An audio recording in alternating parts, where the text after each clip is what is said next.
شد سال یک بار و اگر شرمنده نباشم بگم عمری یک بار برای خودمان این امور را ایجاد بکنیم تا وقتی این پیامبرمان این دعوت را کرد ما اون دعوت را اجابت کرده باشیم. پیامبر در قرآن کریم با این صفات نوعاً یاد شده است. یعنی اگر کسی می‌خواهد اسم پیامبر ما را ببرد میباید این صفات را در خودش ایجاد کرده باشد. از آیات هم شروع میکنم که بگوییم این موارد در قرآن ما یافت میشود. ایها الناس، کسی که میخواهد به راه پیامبر برود میباید این امور را در خودش متجلی کرده باشد و الا نه. اولینش سوره آل عمران آیه 159. ببینیم پیامبر چگونه معرفی شده است. فبما لنت لهم فبما رحمت من الله لنت لهم، به خاطر رحمت خداست که تو با آنها نرم شدی. ولو کنت فظا غلیظ القلب لانفضوا من حولک، اگر تو خشن و درشت دل می بودی، غلیظ القلب می بودی، مردم از اطرافت پراکنده می شدند. فاعف عنهم، از آنها درگذر، ببخششان. و استغفر لهم، برایشان طلب مغفرت کن. شاورهم فی الامر، با آنها مشورت کن. فاذا عزمت فتوکل علی الله ان الله یحب المتوکلین، وقتی هم عزم عمل کردی بر خدا توکل کن، خدا متوکلان را دوست می‌دارد. آیه با رحمت شروع می شود. و ما ارسلناک الا رحمتا للعالمین، خدایش رحمان و رحیم است. از میان همه اسماءش این دو اسم را بیشتر پسندیده.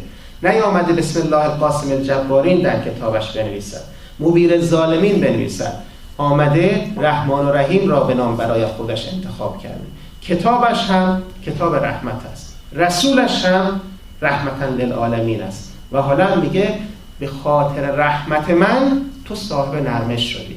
بنابراین اولین ویژگی که میخوام از این آیه به دست بیاوریم این است که پیامبر ما بالاترین خصلتش، وجه ممیزش رحمت است.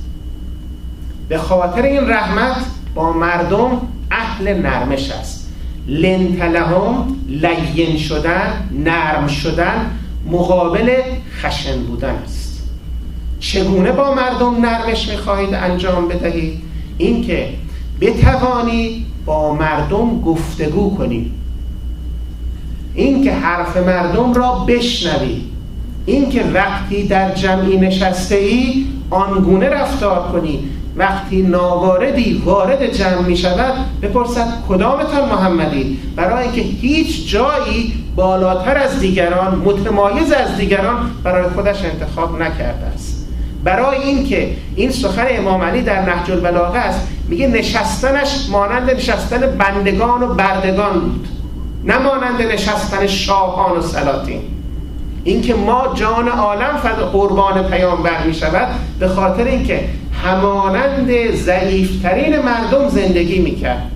کلید کائنات دستش بود اما چیزی برای خودش نمی خواست. خب این فرد وقتی با مردم با او مواجه می شوند لکنت زبان پیدا نمی کنند، راحت حرف دلشان را با او می زنند. این میشه نرمش. یعنی اینکه اگر احیانا مردم خطایی هم کردن، پیامبر موظف به درگذشت، موظف به عفو و بخشش است. اینکه اگر مردم خطایی کردن نادیده بگیرد، این یعنی نرمش با مردم. و بعد خداوند تذکر میدهد، سه مورد را میگوید. فاعف عنهم، ببخششان. و استغفر لهم، طلب بخشایش از خدا برای مردم کن. شاورهم فی الامر، با آنها مشورت کن. یعنی اگر ما میخواهیم جا پای پیامبرمان بگذاریم باید اهل عفو و مغفرت و مشورت باشیم.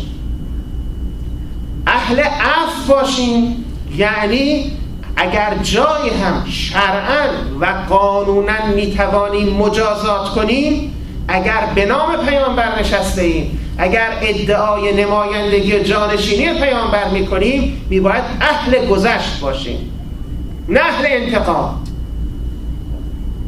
لذا میبینیم پیامبر اینو در جلسه دیگری گفتم، اما 1000 جلسه دیگر هم باید تکرار کرد که تو ذهن همگان فرو رود که اگر میخواهید نبوی باشید راهش این است و الا اموی خواهید بودا.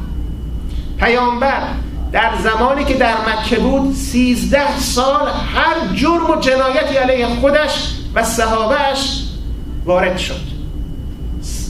عزیزترین صحابهش شهید شدن، یاسر، سمیه، با چه شکنجه هایی، همین بلا، سلمان، ابوذر، تمام اینها شکنجه شدن توسط کی؟ توسط مشرکین، توسط کافرین، توسط ابو سفیان، توسط حزب اموی.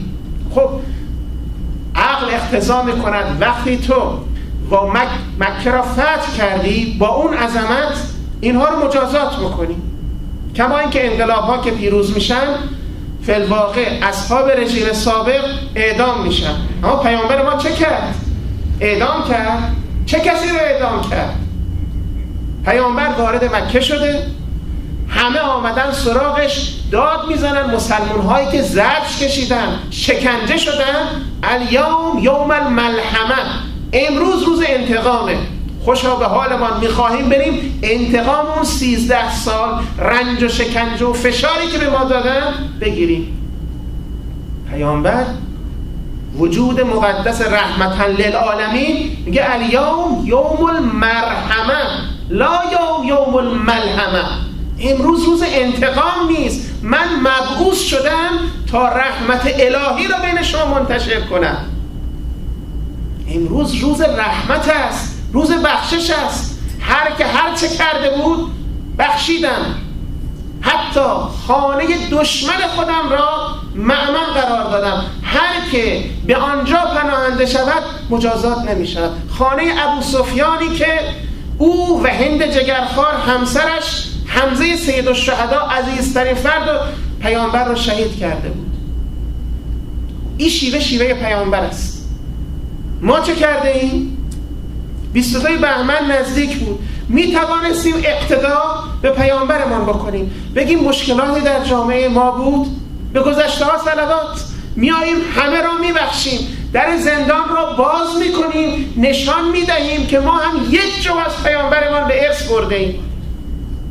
کردیم؟ آنچه که کردیم یک نفرش هم زندانی سیاسی نبود. مگر مراجع تقلید نیامدن نزدتان بعد از نزدیک 17-18 سال؟ میگه با پای لنگ آمدم، با ویلچر آمدم، با واکر آمدم. به خاطر چی؟ به خاطر اینکه این افرادی که در زندان هستن همه افرادی بودن که این جامعه بر این جامعه حق دارن، برای این انقلاب زحمت کشیده بودن، حالا صرفاً برای انتقاد از شما رفتن گوشه زندان افتادن. ببخشید، همه را عفو بکنید، همه چیز می شود از اول شروع کرد. این شیوه پیامبر است.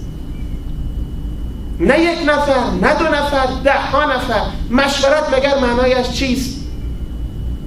خب اگر کسی مشورت نکرد اسم می شود مستبد. من استبد به رأیه هم هلاک. کسی که استبداد به رأی بورزد هلاک می شود. مشورت این نیست که من با پسرم، با رئیس دفترم، با پیروانم، با موافقانم بنشینم مشورت